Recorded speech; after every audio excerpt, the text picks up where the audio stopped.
ಎಲ್ಲರಿಗೂ ಬೆಳಗಿನ ಶುಭೋದಯಗಳು. ಇಂದು ನಾವು ವಿಜ್ಞಾನ ತರಗತಿಯಲ್ಲಿ ಒಂದು ಪ್ರಯೋಗವನ್ನು ಮಾಡುತ್ತಿದ್ದೇವೆ. ರಾಸಾಯನಿಕ ರೇಖೆಗಳು ಮತ್ತು ಸಮೀಕರಣಗಳು ಎಂಬ ಪಾಠದಿಂದ ಮಾಡುತ್ತಿದ್ದೇವೆ. ಪ್ರಯೋಗದ ಉದ್ದೇಶ ರಾಸಾಯನಿಕ ದ್ವಿಸ್ಥಾನಪಲ್ಲಟ ಕ್ರಿಯೆಯನ್ನು ನಿರೂಪಿಸುವುದು. ತಂಡದ ಹೆಸರು ಮೇರಿ ಕ್ಯೂರಿ, ತಂಡದ ನಾಯಕಿ ಶ್ರೀಲಕ್ಷ್ಮಿ, ತಂಡದ ಇತರೆ ಸದಸ್ಯರು ಬೃಂದ, ವಿದ್ಯಾಶ್ರೀ, ನೇಹಶ್ರೀ, ದಿವ್ಯಶ್ರೀ. ಪ್ರಯೋಗಕ್ಕೆ ಬೇಕಾಗುವ ವಸ್ತುಗಳು: 2 ಗಾಜಿನ ಪ್ರನಾಳಗಳು, ಗಾಜಿನ ಕಡ್ಡಿ, ಸ್ಪ್ಯಾಚುಲೆ, ಸೋಡಿಯಂ ಸಲ್ಫೇಟ್, ಬೇರಿಯಂ ಕ್ಲೋರೈಡ್, ನೀರು. ಈಗ ಪ್ರಯೋಗವನ್ನು ಮಾಡೋಣ. ಒಂದು ಗಾಜಿನ ಪ್ರಮಾಣವನ್ನು ತೆಗೆದುಕೊಂಡು ಅದಕ್ಕೆ ಸ್ವಲ್ಪ ಮಟ್ಟಿಗೆ ನೀರನ್ನು ಹಾಕೋಣ.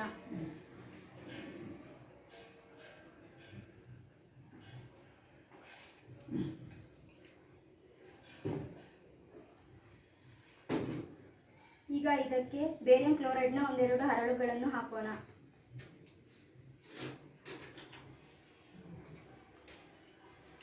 ಎಲ್ಲರಿಗೂ ಕಾಣಂಗೆ ಇಟ್ಕೊಂಬ ಅದನ್ನು ಪ್ರಮಾಣನ ಮೇಲೆ ಇಟ್ಕೊ. ಬೆರಳುಗಳನ್ನ ಎದ್ದಿಕ್ಕೆ ಇರ್ತಪ್ಪ.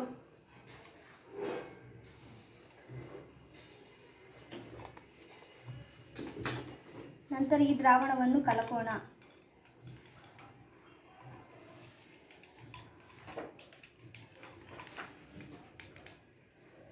ಈ ದ್ರಾವಣ ಸಿದ್ಧವಾಗಿದೆ. ನಂತರ ಇನ್ನೊಂದು ಗಾಜಿನ ಪ್ರಮಾಣವನ್ನು ತೆಗೆದುಕೊಂಡು ಅದಕ್ಕೂ ಸ್ವಲ್ಪ ಮಟ್ಟಿಗೆ ನೀರನ್ನು ಹಾಕೋಣ.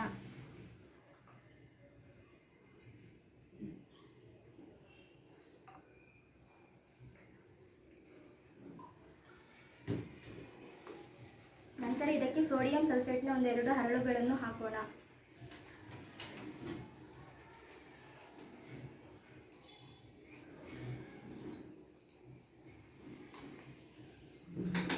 ನಂತರ ಇದನ್ನು ಗಾಜಿನ ಕಡ್ಡಿಯಿಂದ ತಿರ್ಕೋಣ.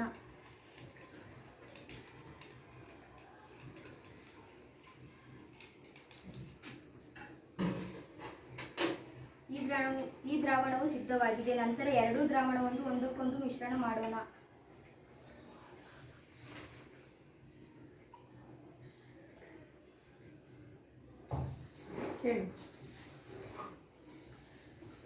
ಇದರಲ್ಲಿ ನಿಮಗೆ ಏನು ತಿಳಿದು ಬರುತ್ತದೆ? ಪ್ರಮಾಣದಲ್ಲಿ ಪ್ರಕ್ಷೇಪ ಉಂಟಾಗಿದೆ. ಪ್ರಕ್ಷೇಪಣ ಕ್ರಿಯೆ ಎಂದರೇನು? ನೀರಿನಲ್ಲಿ ವಿಲೀನಗೊಳ್ಳದ ವಸ್ತುವನ್ನೇ ಪ್ರಕ್ಷೇಪಣೆ. ಈ ಮೇಲಿನ ಪ್ರಯೋಗದಲ್ಲಿ ನಮಗೆ ಪ್ರಕ್ಷೇಪಣ ಕ್ರಿಯೆ ಉಂಟಾಗಿದೆ ಎಂದು ತಿಳಿಯುತ್ತದೆ ಮತ್ತು ರಾಸಾಯನಿಕ ದ್ವಿಸ್ಥಾನಪಲ್ಲಟ ಕ್ರಿಯೆ ನಡೆದಿದೆ ಎಂದು ತಿಳಿದು ಬರುತ್ತದೆ. ಎಲ್ಲರಿಗೂ ಧನ್ಯವಾದಗಳು.